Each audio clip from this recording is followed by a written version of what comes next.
The Jungle Book, A Fond Reunion by A. Moss. Read by Mike Amos. Mowgli had lived in Mahajat, or the Man Village as his animal friends had always called it, for a little over 5 years. Adopted by the chieftain and his family, he had soon made great friends with their daughter, Chi. It hadn't been an easy transition from his former life, living in the deep jungle. It had taken a long time to adjust to the ways of man. He'd never used tools before, nor bowls and cooking pots. He'd managed just fine living in the same way as his friend Baloo, with just the bare necessities of life.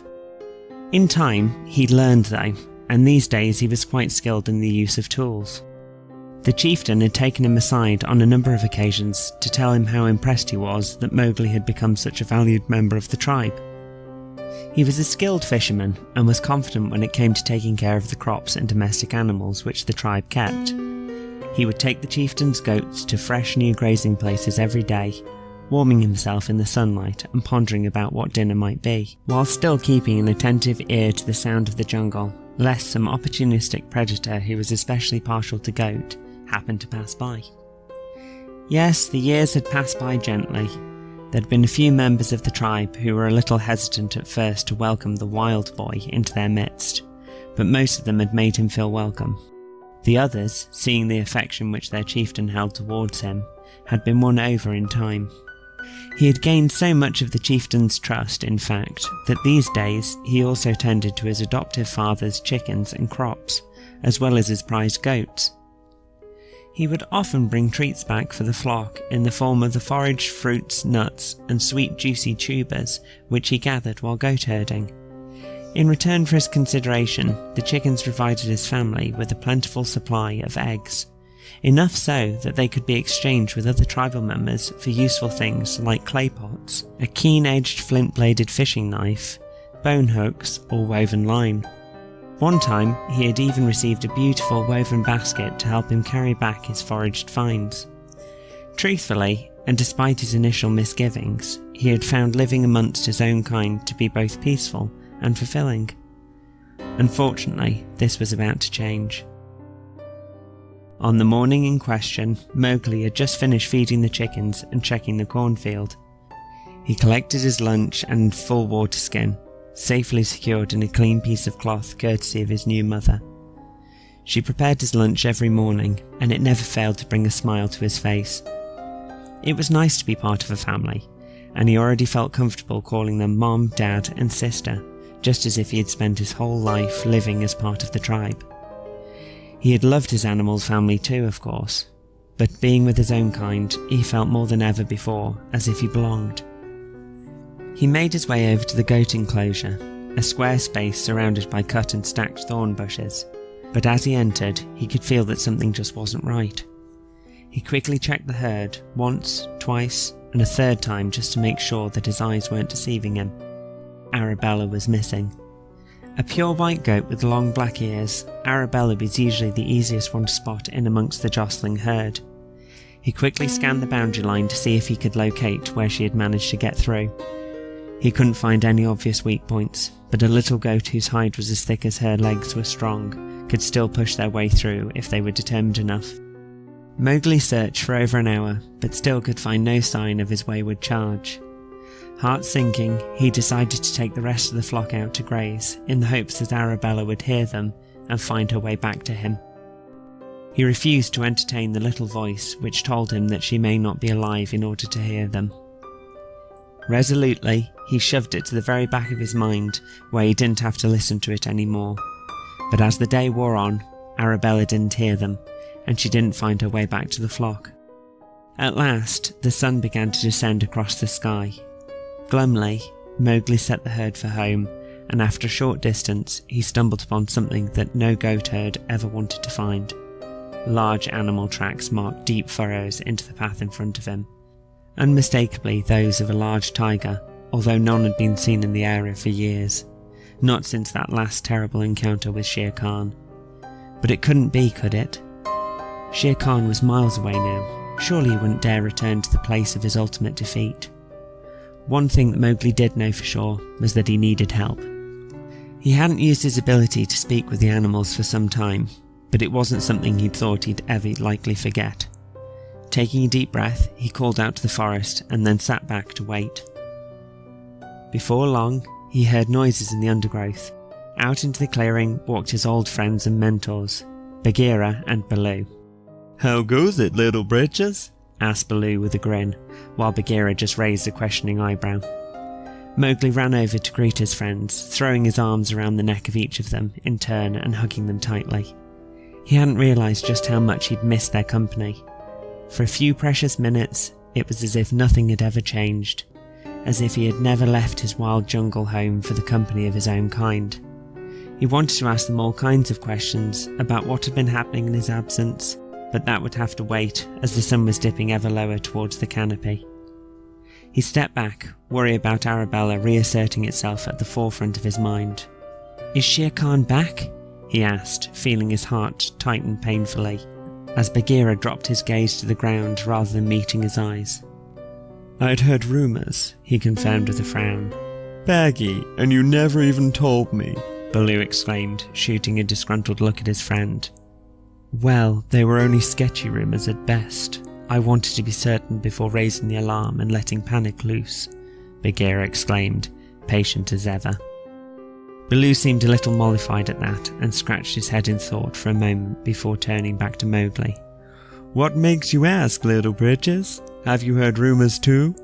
"No, but for a little while ago, I came across tracks in the forest, and Arabella, the chieftain's prize goat, is missing." "We gotta do something, Baggy," Baloo exclaimed, looking around as if he expected to see Shere Khan waiting to pounce on them from behind every tree. "We'll call a council of the elders and see what can be done," Bagheera agreed. Mowgli thanked them both and watched as they melted back into the undergrowth before turning once again for the relative safety of home. Once back within the walls of the village, he let his flock back into their enclosure, lit the tallow lamp in its stone cradle, and settled down in a pile of dry grass to wait out the long night. He knew that the Council of Elders would meet by the light of the moon that night, but until he knew more about what was going on and whether Shere Khan had indeed returned to their part of the jungle, there was no way that he was leaving his new father's herd unguarded. At last the sun crept back up above the tree line again, and Mowgli set about his chores, bleary-eyed from the long sleepless night. There was still no sign at all of Arabella, but at least all of the other goats were present and accounted for. Chores done, at last, Mowgli sprinted back to the same clearing where he'd met his two friends the day before. He called out, and almost instantly Bagheera and Baloo appeared from the bushes. "Yo, little britches," Baloo said, his larger-than-life personality clearly undaunted by the bad news which his serious-faced friend was about to impart. "We must act, and soon. Shere Khan is holed up in a cave in the nearby mountains," Bagheera said grimly. "It seems that he has sworn to enact his revenge and kill you, Mowgli. Not only that, but he plans to kill as many of your kind from the man village as he can." Fear shot at Mowgli's spine as images danced behind his eyes of his last encounter with the murderous tiger. He was about to speak, but before he could, Bagheera continued. "You must return to the village and get your people to make a cage strong enough to hold him. We will do the rest."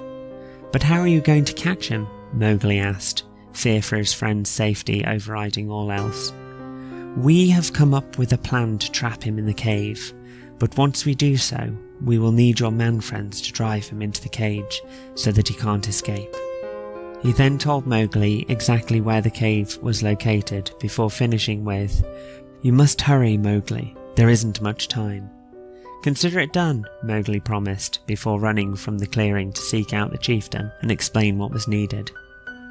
It wasn't easy to convince his father and the rest of the villagers of what needed to be done. Mowgli explained the danger that Shere Khan posed to them all, and told them of their last meeting and of how it was a miracle that the tiger hadn't succeeded in killing him and his friends. After hearing his tale though, the villagers agreed to help, and they immediately began working on the new cage. As soon as the cage was ready, Mowgli led the villagers into the jungle, following the directions that Bagheera had given him. The cage was heavy and quite large, but several of the biggest men in the village helped to carry and maneuver it along the narrow trail. The villagers who had accompanied Mowgli were all seasoned hunters, but even so, They were nervous. Tigers were too dangerous a prey to try to capture or kill in ordinary circumstances. Too risky a venture by far. It was only their faith in their wild boy which carried them onwards. At last, they arrived at the cave, only to find it blocked by a landslide. On top of the landslide sat 4 familiar forms, the vultures. For a minute, Mowgli wondered if they had come to make fun of him again, but then they spotted him amongst the crowd of villagers and swooped down to land on a large branch just overhead. "Well, if it isn't the little blokey. The bear said you'd come, but he wasn't sure," said Buzzy with a shrug. "You weren't," said Flaps. "No, I wasn't," replied Buzzy. "Wasn't what?" asked Dizzy, looking completely confused. "Sure," supplied Ziggy helpfully. "That's what I said, wasn't it?" asked Buzzy, sounding more than a little irritated. Flap shook his head with a smile. "No, you said we wasn't." "Wasn't what?" asked Dizzy for the second time. "Now don't start that again," snapped Buzzy, flapping his wings. Mowgli sighed. "Did Baloo, the bear I mean, well, did he give you a message for me?" "Well, he and the panther turned up, and they set to work on the slope above the cave, you see," Buzzy began, only to be interrupted in his flow once again by Flaps. "Well, it was mostly the burrowing animals, really," he corrected. "And the birds," chimed in Dizzy. "Oh yes, the birds definitely helped," agreed Ziggy with a nod. "Will you lot let a vulture get a word in edgewise?" Buzzy snapped. "Edgeways," corrected Flaps, earning himself and the other two an angry glare. Okay, have it your way," he huffed. He motioned to the other two, and they soared off, back up to the top of the cliff to watch the proceedings. "You were saying?" Mowgli prompted Buzzy, who was still glaring the direction that the other 3 had flown. "Oh yeah, now where was I?" "They were digging away at the slope above the cave." "That's right. And when they had dug away a fair amount, loosening it up like, the elephant—" "You mean Colonel Hardy?" asked Mowgli, rather surprised that the Colonel would take time out of his drill training to help them. "Yep, that's the one. Well, he came on through, stomping as he does, and sent the whole blasted lot tumbling down over the entrance of the cave." "That's brilliant," Mowgli said, grinning at his friend's ingenuity. Sure. So the bear said that all that's left is for you to dig the tiger out and get him into that there cage." "That's great. Thank you, Buzzy. I really appreciate you helping out like this," Mowgli said. "No problem at all, little blokey. We had nothing better to do anyway." With that, the vultures flew off to join the companions once again, and Mowgli told the rest of the men what he'd been told.